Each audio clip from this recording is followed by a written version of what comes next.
If you have a YouTube channel, do not do this at all. So this is Jack Pickett here. He is someone you probably know or might know. He's uploaded a lot of really banger videos. I click by his popular. You've probably seen some of these, my story, Speak Like a Pro.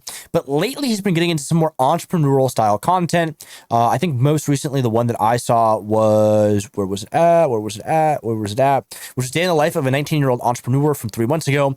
As you can see, 121,000 views, which is not bad, but contextually across his channel, it's not great. It's not great at all.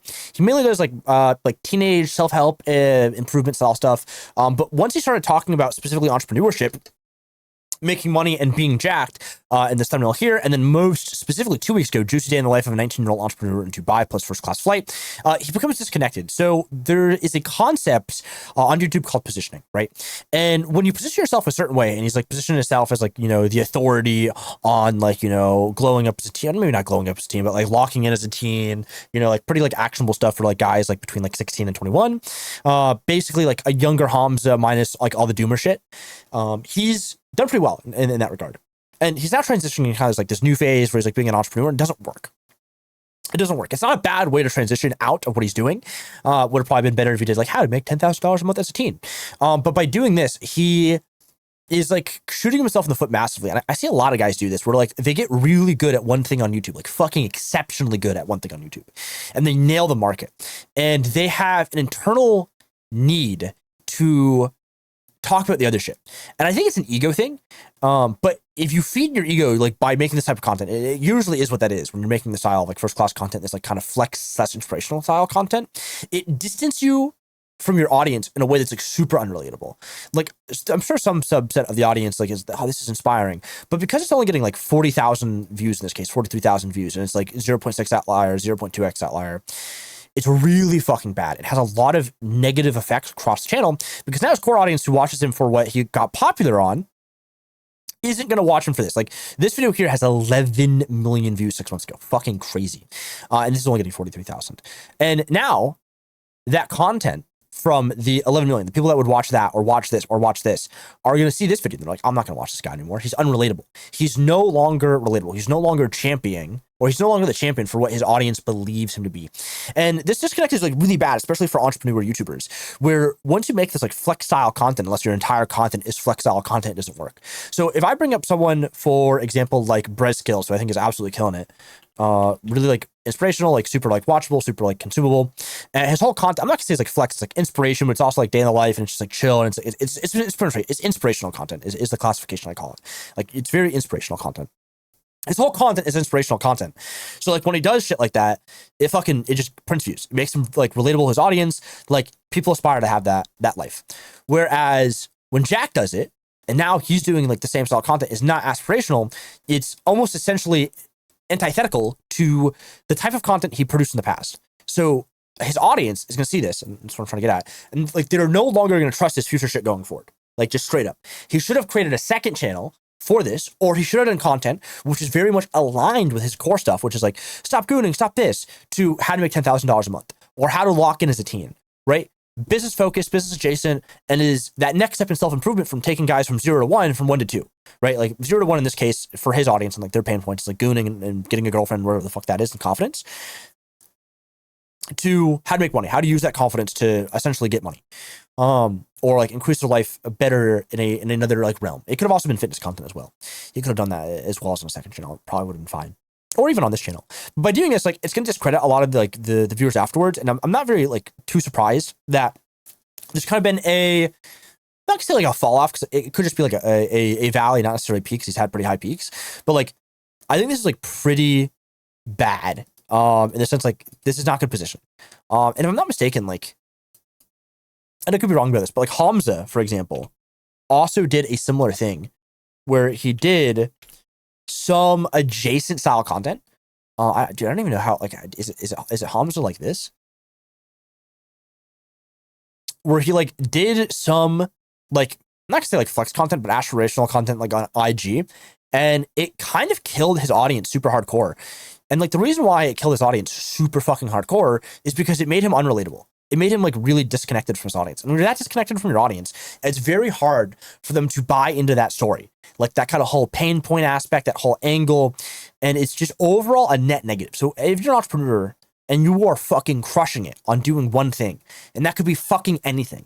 That could be trading. That could be scaling an agency. That could be SaaS. That could be AI integration. That could be lead generation. Fucking only do that one thing. Just do that one thing. Please, God, just do that one thing. Because the second you start flexing all the money you've made from the courses you've sold, from the problems you've solved for people, you are no longer the kind of like de facto, I'm not gonna say de facto expert, because you still could be the de facto expert on that subject matter, but you're no longer a viable solution to the pain point to your audience, because it's very much clear to the audience that you were using them to get rich. And it's this type of thing that I think is objectively bad if you're trying to make money on YouTube. I work with a lot of entrepreneur guys. I've fucking plaques from some of the entrepreneur guys behind me. And one of the things I tell them is like, only fucking focus on things that move the needle. Don't like feed into your ego. And I see this time and time again with clients and just like on YouTube. It's like they do just kind of feed in their ego. And you get the situation here. Now I'm going to say Jack Pigot's shit is cooked. No, but I am saying it's now going to be a lot harder to reach those previous peaks he was going to reach, or that he was reaching regardless. It's obviously going to be hard to reach those because they were just so astronomically high. But it's going to be much harder to reach those now as a trustworthy figure, as a lot of the people who watched and consumed his content can no longer trust him because he's no longer relatable.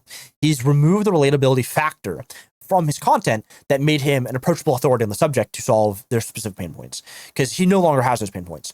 I think another really good example is it Koi Academy? So Koi Academy. These guys talked about it a lot. I think it's Koi Academy. I don't misquote me here, but I do believe it's these guys. Who, like the guy behind this channel, or I think it's maybe the brothers behind this channel, created this content that was talking about the fact that, like, you know, how to lock in on studying, how to make money studying, how to do this studying, how to do that, how to do this, right? And what ended up happening is that what they did is they were so far disconnected at this point from like the whole study shit, and I think Ali Abdaal probably falls into a similar camp, funny enough, where instead of like doing like the flexing shit or whatever, because they made a fucking like ridiculous amount of money with their courses and whatnot, templates and whatever, is that they just quit. They quit because they were at this point personally so far removed from the content they're making. Like they hadn't been students for so long at this point. They hadn't done this, they hadn't done that. So they just made a new channel to talk about like just general business and like talking about like the building of Koi Academy, the building of the back end of the business. And like if you post that to your audience of students who are looking at you to solve a pain point, does not work out well. So they just made a second channel and they're just going all in on that, it seems. And someone like Jack probably should have done that. I can understand like why like he thought this like made a fit for his channel, but I think like the detrimental effects from this style of content, like this video here and this video here, for example, are far greater than the potential value that he might think they bring. And if you're an entrepreneur, what I'm trying to get across to you, you have an offer and do that, like just focus on the fucking thing you're good at. And then you can create a secondary channel, which is a lifestyle channel or an uncut channel or an unfiltered channel where they live separately. They are completely separate entities. Because the second you start mixing, you know, what you want and what is, you know, driving you to do views, like, oh, I think this is a cool video, it's all through the lens of the audience. The audience at the end of the day, like kind of determines, dictates how you make money to a degree, but also how you're perceived. And if your perception is that of, you know, this type of guy who is flexing, when you're also trying to be like relatable, it doesn't work. And that disconnect is really bad. So if he continues on this path of the entrepreneurial stuff, he'll probably get like 100, maybe 200K views a video. And maybe he'll make more money from it. But the amount of money he could have probably made from the 11 million people from this audience here is fucking greatly reduced. So yeah, I thought I'd throw that out there. I thought it was like some pretty good alpha for entrepreneurs, because I mean, I work with that space. When I saw this, I was like, this is fucking crazy. Like, don't post this. Because positioning in the entrepreneurial space is possibly the biggest advantage you have outside of like, obviously, you know, your lived experiences and the way that you deliver the information to your audience is like being relatable to them, or in this case, the positioning in this case of being relatable to them.